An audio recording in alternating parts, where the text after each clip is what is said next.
তো চলুন বন্ধুরা, এবার আমরা জেনে নিই যে কোন খাবারটি আমাদের এই চৈত্র মাসে সবাইকেই খেতে হয়।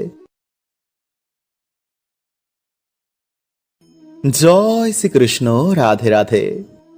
বন্ধুরা, হিন্দু পঞ্জিকা অনুসারে এই চৈত্র মাসের গুরুত্ব অনেক অনেক গুণ বেশি।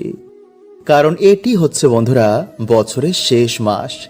এই মাসে আমাদের সামান্য কিছু কার্যে নতুন বছরে বাড়িতে অর্থ, সুখ, শান্তি, সৌভাগ্যে ভরে ওঠে। তাই বন্ধুরা, নতুন বছর শুরু হওয়ার আগে এই গাছগুলো যদি আপনাদের বাড়িতে থাকে তো অবশ্যই কিন্তু বন্ধুরা সরিয়ে ফেলুন। এবং যদি আপনারা এই পয়লা বৈশাখ থেকেই নতুন বছরে বাড়িতে সুখ, শান্তি এবং সৌভাগ্য দেখতে চান, নতুন বছরে বাড়িতে বাচ্চাদের পড়াশোনা উন্নতি, কাজের জায়গায় উন্নতি, মান সম্মান বৃদ্ধি, এছাড়া বাড়িতে অশান্তি, দুর্ভাগ্য যাতে নতুন বছরে আপনাদের বাড়িতে না পড়ে, তাই পয়লা বৈশাখের মধ্যেই বন্ধুরা আপনারা বাড়িতে এই সামান্য জিনিসটি কিনে এনে এখানে রেখে দিন। এবং এই মাস চলাকালীন এই একটি খাবার কিন্তু আমাদের সবাইকেই খেতে হয়। এতে সারা বছর আমরা সুস্থ এবং নিরোগ থাকব এবং ভগবানের পরম কৃপায় আমরা নতুন বছরে পরম ভাগ্যশালী হব। তাই অবশ্যই বন্ধুরা আপনারা ভিডিওটি পুরো দেখুন এবং পারলে বন্ধু বান্ধব পরিবারদের সাথে অবশ্যই শেয়ার করুন। বন্ধুরা, বাস্তুশাস্ত্র অনুসার এই তিনটি গাছ যদি আমাদের বাড়িতে থাকে তো আমাদের বাড়িতে মা লক্ষ্মী বসবাস করেন না। তাই ভুলেও কিন্তু বন্ধুরা এই গাছ বাড়িতে লাগাবেন না। বন্ধুরা, আমাদের শাস্ত্র অনুসার কিছু জিনিস বাড়ির জন্য শুভ হয়, আবার কিছু জিনিস বাড়ির উন্নতির পথে বাধা হয়ে দাঁড়ায়। আর তার মধ্যে একটি হলো এই তিনটি গাছ।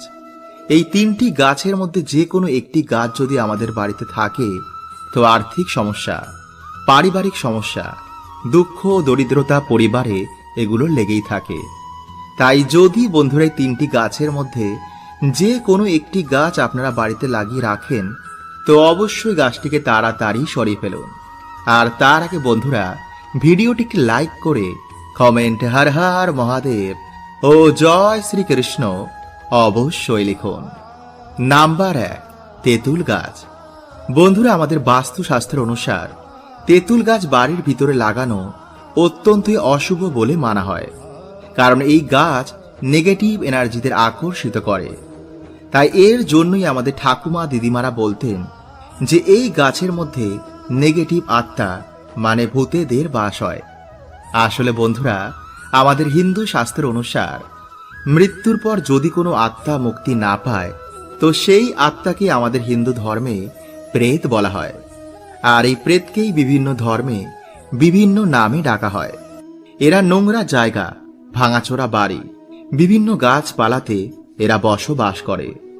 আর এর জন্যই আমাদের জীবনে দরিদ্রতা, ঝগড়া, ঝামেলা, অশান্তি এগুলো লেগেই থাকে। কিন্তু যত সময় আধুনিক হচ্ছে কিছু মানুষ এগুলোকে মানে তো অপরদিকে কিছু মানুষও আবার এগুলোকে অন্ধবিশ্বাস বলে। কিন্তু বন্ধুরা, আমাদের ঋষি মুনিদের প্রত্যেক বলা কথা কিন্তু 100% সত্য। যদি আমরা এগুলো মেনে চলি তো অবশ্যই আমাদের জীবন সুখ শান্তিতে ভরে উঠবে। তাই এর জন্যই বাস্তুশাস্ত্র অনুসার বাড়ির ভিতরে তেঁতুল গাছ লাগানো অত্যন্ত অশুভ বলে মানা হয়। এছাড়াও শেওড়া গাছ, বট গাছ, বাঁশ গাছ এই সমস্ত গাছে প্রেত আত্মাদের বাস হয়। আর এটা শুধু আমাদের হিন্দু ধর্মেই নয়, প্রায় সমস্ত ধর্মের মধ্যেই এমন ঘটনা শুনতে পাওয়া যায়। তাই ভুলেও বন্ধুরা কিন্তু এই সব গাছ আপনারা বাড়িতে লাগাবেন না। নাম্বার 2, ফণী মনসা। বন্ধুরা, অনেকেই আমরা বাড়িতে ফণী মনসা গাছ লাগাই, কিন্তু আপনি শুনলে অবাক হবেন যে বাস্তুশাস্ত্রে এই গাছকে বাড়িতে লাগাতে বারণ করা হয়েছে। কারণ বন্ধুরা, বাস্তুশাস্ত্র অনুসার এই গাছ বাড়িতে থাকলে আর্থিক সমস্যা, পারিবারিক সমস্যা, ঝগড়া ঝামেলা এগুলো লেগেই থাকে। পরিবারে উন্নতি হয় না, কাজে উন্নতি হয় না, নানা রকম শারীরিক সমস্যা পরিবারে দেখা দেয়। কারণ বন্ধুরা, এই সৃষ্টির প্রত্যেক কিছুর একটি অরা রয়েছে। আর আমরা যখন সেই অরার প্রভাবে আসি তখন আমাদের জীবনে নানা রকম পরিবর্তন দেখা দেয়। যেমন আমরা কোনো যদি পজিটিভ মানুষের সাথে মেলামেশা করি তো আমরাও ধীরে ধীরে আরো পজিটিভ হয়ে উঠব। কিন্তু অপর দিকে যদি আমরা কোনো নেগেটিভ মানুষের সাথে মেলামেশা করি, তো আমরা ধীরে ধীরে আরো নেগেটিভ হয়ে উঠব। আর এটাই হচ্ছে বন্ধুরা এই সৃষ্টির নিয়ম। নাম্বার 3, ডুমুর গাছ। বন্ধুরা, আমাদের শাস্ত্র অনুসার প্রত্যেক গাছ লাগানোর একটি শুভ দিক রয়েছে। যদি আমরা তার অপর দিকে গাছ লাগাই, তো এর প্রভাব কিন্তু বন্ধুরা আমাদের জীবনে ঠিক উল্টোটাই এসে পড়ে। যেমন বাড়ির উল্টো দিকে ডুমুর বা কলা গাছ ভুলেও লাগাতে নেই। এছাড়া বাড়িতে কোনো রকম মরা গাছ ভুলেও রাখতে নেই। তো চলুন বন্ধুরা, এবার আমরা জানি যে কোন সেই 5টি জিনিস যা নতুন বছরের আগে আপনারা বাড়ি থেকে বার করে ফেলবেন। নাম্বার 1, ভাঙা কাঁচ বা ভাঙা বাসন। বন্ধুরা, আমরা সকলেই জানি যে ভাঙা কাছে আমাদের মুখ দেখতে নেই, এটা আমাদের সৌভাগ্যের নাশ করে। এছাড়া ভাঙা বাসনও কিন্তু আমাদের ব্যবহার করতে নেই, এটা আমাদের বাড়িতে দুঃখ, দরিদ্রতা, অশান্তিকে ডেকে আনে। তাই যদি বন্ধুরা আপনাদের বাড়িতে কোথাও ভাঙা কাঁচ বা ভাঙা বাসন থাকে, তা আজই তা বার করে ফেলুন। নাম্বার 2, বন্ধ ঘড়ি। বন্ধুরা, আমাদের ব্যস্ততার কারণে আমরা ভুলেই যাই যে বাড়িতে কোথাও বন্ধ ঘড়ি রয়েছে কিনা, বা আমরা সারাতেই ভুলে যাই। কিন্তু বন্ধুরা, বাস্তুশাস্ত্র অনুসারে ঘড়ি হচ্ছে চলমান বস্তু, যা দেখে আমরা সময় নির্ণয় করি। তাই শাস্ত্র অনুসার বন্ধুরা আমাদের বাড়িতে কখনো বন্ধ ঘড়ি রাখতে নেই, এটি আমাদের বাড়িতে দুর্ভাগ্যের কারণ হয়। নাম্বার 3, বাড়িতে ঝোল বা মাকড়সার জাল। বন্ধুরা, বাড়িতে যত আমাদের নোংরা থাকে, বাড়িতে ততই নেগেটিভ এনার্জির পরিমাণ বৃদ্ধি পায়। এছাড়া নোংরা অন্ধকার জায়গায় দেবী অলক্ষীর বাস হয়, যা আমাদের বাড়িতে দুর্ভাগ্য, দরিদ্রতা ডেকে আনে। তাই আজই বন্ধুরা আপনাদের বাড়ি ঘর ভালো করে পরিষ্কার পরিচ্ছন্ন করে ফেলুন, যাতে নতুন বছর আপনাদের বাড়িতে পরম সৌভাগ্যে ভরিয়ে দেয়। নাম্বার 4, বন্ধুরা, কখনো আপনাদের বাড়িতে সিংহাসনে বা যে কোনো জায়গায় ভাঙা মূর্তি রাখবেন না, এটি আমাদের বাড়িতে দুর্ভাগ্য এবং দরিদ্রতার কারণ হয়। এবং নতুন বছর শুরু হওয়ার আগে আপনাদের বাড়ির তুলসী মঞ্চকে ভালো করে পরিষ্কার পরিচ্ছন্ন করে রাখবেন। তুলসী মঞ্চের আশেপাশে যেন কোনো রকমের নোংরা আবর্জনা না থাকে। নাম্বার 5, বন্ধুরা, আপনাদের বাড়ির মুখ্য দরজার সামনে কখনো নোংরা আবর্জনা রাখবেন না। প্রধান দরজাকে সর্বদা পরিষ্কার পরিচ্ছন্নই রাখবেন, কারণ মুখ্য দরজা যদি নোংরা থাকে বা দরজার সামনে যদি ছেঁড়াপাটা জুতো, কাগজপত্র, আবর্জনা বা পুরনো জিনিসপত্রে ভরা থাকে, সেই বাড়িতে কখনো মা লক্ষ্মী প্রবেশ করেন না। তাই আজই বন্ধুরা আপনারা জুতো বা চপ্পল বাড়ির দক্ষিণ পশ্চিম দিকে আপনারা কি তাকের মধ্যে রাখবেন। দেখবেন যে অবশ্যই বন্ধুরা আপনাদের বাড়িতে মা লক্ষ্মীর কৃপায় নতুন বছরে পরম সৌভাগ্য, ধন দৌলত এবং সুখ শান্তিতে ভরে গেছে। বন্ধুরা, আমাদের হিন্দু শাস্ত্রে এই ময়ূরের পালকের এক বিশেষ মাত্রা রয়েছে। জ্যোতিষ শাস্ত্র অনুসার যে স্থানে ময়ূরের পালক থাকে, সেখানে কখনো গ্রহের খারাপ প্রভাব পড়ে না।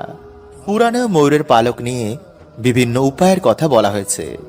আয়ুর্বেদেও ময়ূরের পালক নিয়ে এটি বলা হয়েছে যে কিভাবে ময়ূরের পালক বাড়ি থেকে রোগ ব্যাধি দূর করে। সাথে ভগবান শ্রীকৃষ্ণ এই ময়ূরের পালকের অনেক প্রশংসা করেছেন এবং তিনি তা নিজের মুকুটে সর্বদাই ধারণ করেন। ময়ূরের পালক ছাড়া তিনি কখনো কোথাও যান না। তাই ভগবান শ্রীকৃষ্ণ বলেন যে ময়ূর হচ্ছে সুখ, শান্তি, সমৃদ্ধির প্রতীক। ময়ূরের পালক মানুষকে সমস্ত রকম নেগেটিভ ঊর্জা থেকে রক্ষা করে, ফলে সহজেই মানুষের জীবনে সুখ শান্তি ফিরে আসে। তাই হিন্দু ধর্মে ময়ূরকে মা লক্ষ্মী, মা সরস্বতী, শ্রী গণেশ, হনুমানজি এবং কার্তিকীজির সাথে যুক্ত করা হয়েছে। তাই ময়ূরের পালককে ব্যবহার করে সহজেই মা লক্ষ্মীকে প্রসন্ন করে জীবনে সুখ, শান্তি, সমৃদ্ধি প্রাপ্ত করা যায়। এবং ময়ূরের পালকের সাথে যদি একটি বাঁশি রাখা যায়, তো বন্ধুরা এটিকে বাড়ির জন্য খুবই শুভ বলে মানা হয়। নাম্বার 2, বন্ধুরা, যদি আপনাদের বাড়িতে সুখ, শান্তি, সমৃদ্ধি আসতে বাধার সৃষ্টি হচ্ছে, তো বন্ধুরা আপনারা কি করবেন, বাড়ির যে মুখ্য দরজা রয়েছে তার উপর আপনারা গণেশজির প্রতিমা রেখে তার দুপাশে দুটি ময়ূরের পালক রাখবেন। এতে বন্ধুরা আপনাদের বাড়িতে কোনো রকমের নেগেটিভ ঊর্জা আর প্রবেশ করতে পারবে না। এবং যদি বন্ধুরা আপনাদের বাড়ির সদর দরজা বাস্তু নিয়মের বিপরীতই হয়, তো বন্ধুরা বাড়ির যে মুখ্য দরজা রয়েছে তার উপরে আপনারা 3টে ময়ূরের পালক টানিয়ে দিন। এতে বন্ধুরা আপনাদের বাড়ির বাস্তু ঠিক হয়ে যাবে। নাম্বার 3, বন্ধুরা যদি আপনাদের ওপর গ্রহের খারাপ দৃষ্টি চলে, রোগ ব্যাধি যদি আপনাদের ঘিরেই থাকে, কিছুতেই যদি বাড়িতে উন্নতি না হয়, তো বন্ধুরা আপনারা একটি ময়ূরের পালক নিয়ে তাতে গঙ্গা জল ছিটিয়ে বা শুদ্ধ জল ছিটিয়ে ভগবান শ্রীকৃষ্ণের নাম নিয়ে বাড়িতে এমন জায়গায় রেখে দিন যেখানে কেউ সে জিনিসটিকে দেখতে না পায়। নাম্বার 4, পড়াশোনায় কিছুতেই মন লাগে না।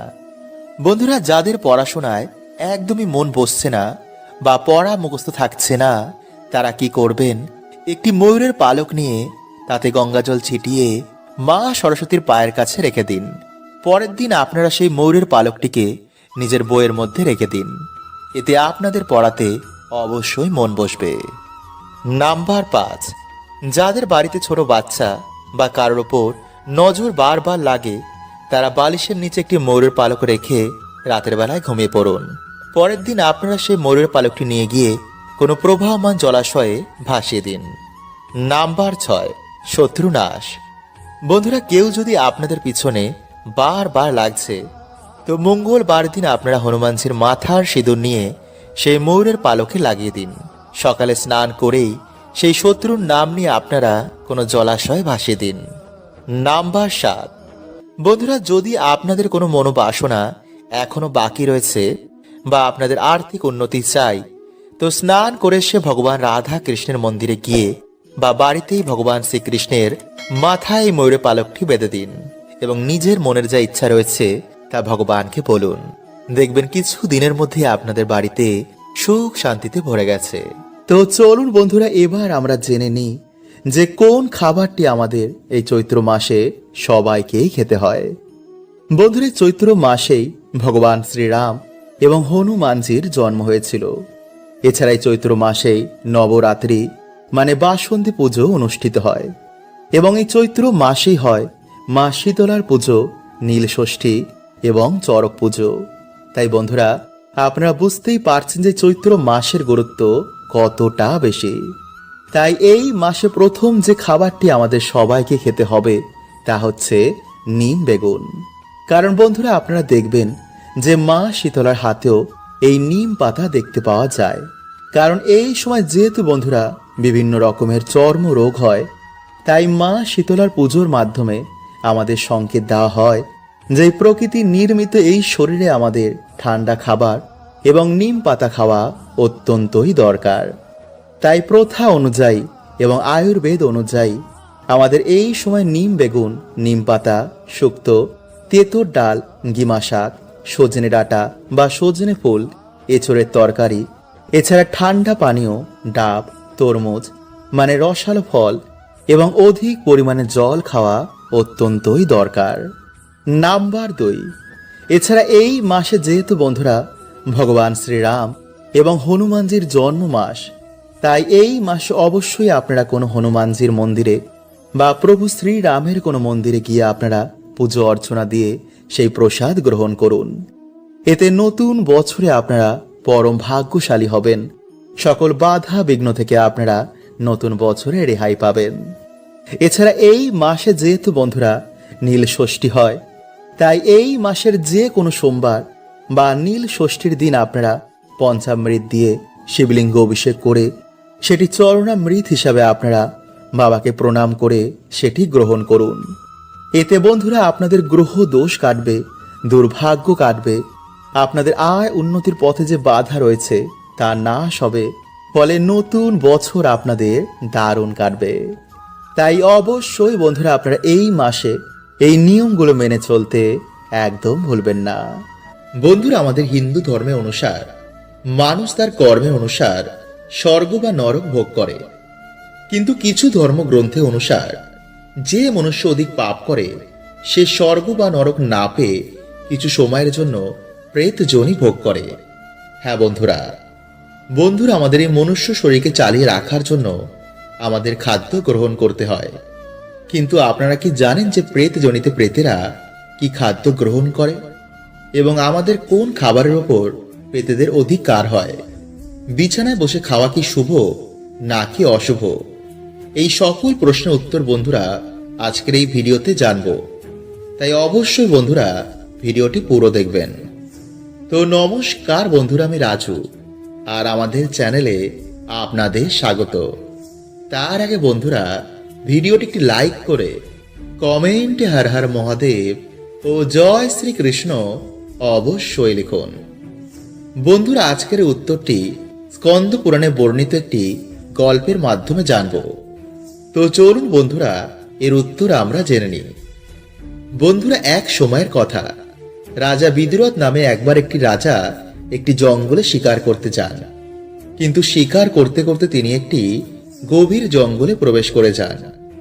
জঙ্গলের এই ভাগটি ছিল খুবই ভয়ানক। নির্জনে বনের মধ্যে অনেক সময় হয়ে যাওয়ার পর ঘোড়াটি ক্ষুধা ও তৃষ্ণায় মাটিতে পড়ে যায়।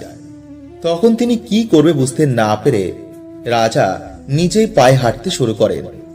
আর তখনই তার সামনে আকাশে তিনটি ভয়ানক জীব প্রকট হয়। এই দেখে রাজা ভয় কাঁপতে শুরু করে আর ভয়ে ভয়ে তাদের জিজ্ঞেস করেন, কে তোমরা? আমি রাজা বিদুরথ, ক্ষুধা তৃষ্ণায় খাবার খুঁজতে খুঁজতে আজ এখানে এসে পৌঁছেছি। তখনই তিনজন প্রেতের মধ্যে যে বড় ছিল সে বলেন, হে রাজন, আমরা প্রেত। আমাদের কর্মজনিত দোষের জন্য আজ আমরা প্রেত জনিতে কষ্ট ভোগ করছি।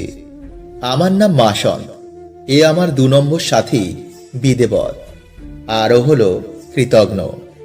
তখন রাজা অবাক হয়ে বলেন, প্রেত কি? এর উত্তরে মাসন বলেন, হে রাজন, যে মনুষ্য অন্যকে কষ্ট দিয়ে সুখী হয়, যে পশু পাখিদের ওপর অত্যাচার করে, গুরুজনদের নিন্দা করে, যে পরস্ত্রী বা পরপুরুষের সাথে সম্বন্ধ রাখে, যে অন্যের ধনকে ছল চাতুরি করে দখল করে নেয়, রাজন সেই হলো প্রেত। আসলে রাজন আমরা হচ্ছি 3 ভাই। আমাদের 3 জনের কুকর্মের জন্য আমাদের আজ প্রেত যোনি ধারণ করতে হয়েছে। নাস্তিক হয়ে আমরা সর্বদাই ধর্মবিরোধী কাজ করেছি। ঈশ্বরের পুজো অর্চনা ছাড়াই খাদ্য গ্রহণ করেছি। দান ধ্যান জপ পুণ্য আমরা জীবনে কিছুই করিনি। ফলে বহু বছর ধরে আমাদের এই প্রেত যোনিতে ঘুরতে হচ্ছে। এই সব শুনে রাজার মনে আরো প্রশ্ন জাগে। তাই তখন তিনি জিজ্ঞেস করেন, এই মনুষ্য জগতে আমাদের থাকার জন্য খাদ্য গ্রহণ করতে হয়, কিন্তু তোমরা প্রেতেরা কি খাদ্য গ্রহণ করো? তখন মাসন বলেন, রাজন, যেই বাড়িতে খাদ্য তৈরি করার সময় মহিলাদের মধ্যে ঝগড়া ঝামেলা হয়, সেই বাড়িতে খাদ্য প্রেতেরা গ্রহণ করে। যেই বাড়িতে খাদ্য তৈরি করার পর খাদ্য গো মাতাকে বা কোনো পশু পাখিকে না দিয়েই তারা গ্রহণ করে নেয়, সেই বাড়িরও খাদ্য কিন্তু প্রেতেরা গ্রহণ করে। যেই বাড়িতে কখনো ঝাড় দেওয়া হয় না বা সর্বদা অপরিষ্কার থাকে, যারা বিছানায় বসে খাদ্য গ্রহণ করে, সেই খাবারের ওপরেও কিন্তু প্রেতেদের অধিকার থাকে। কারণ অপরিষ্কার এঁটোকাটা জায়গায় আমরা বাস করি। যারা ঈশ্বরকে স্মরণ না করেই খাদ্য গ্রহণ করে, সেই খাবারের ওপরেও আমাদের অধিকার হয়। এছাড়া যদি বন্ধুরা আমরা মাটিতে বসে খাদ্য গ্রহণ করি, তো আমাদের শরীরের ঊর্জা ও পৃথিবীর ঊর্জার একসাথে মিলন ঘটে। কারণ বন্ধুরা আমাদের শরীর 5টি তত্ত্বের তৈরি। যখন আমরা মাটিতে বসে খাদ্য গ্রহণ করি, তখন আমাদের শরীরের ঊর্জা ও পৃথিবীর ঊর্জার মধ্যে একটি মিলন ঘটে। আর এর ফলে আগেকার মানুষেরা বহু বছর বাঁচত, তারা সুস্থ ও নীরব থাকত। কিন্তু বর্তমানে মানুষ প্রকৃতি থেকে ধীরে ধীরে দূরে চলে যাচ্ছে, আর এর ফলে তাদের জীবনে সমস্যা নেমে আসে। তাই বন্ধুরা আমাদের ঋষি মুনিদের দেওয়া জ্ঞান অবশ্যই পালন করা উচিত। হরে কৃষ্ণা। ওম নমঃ শিবায়।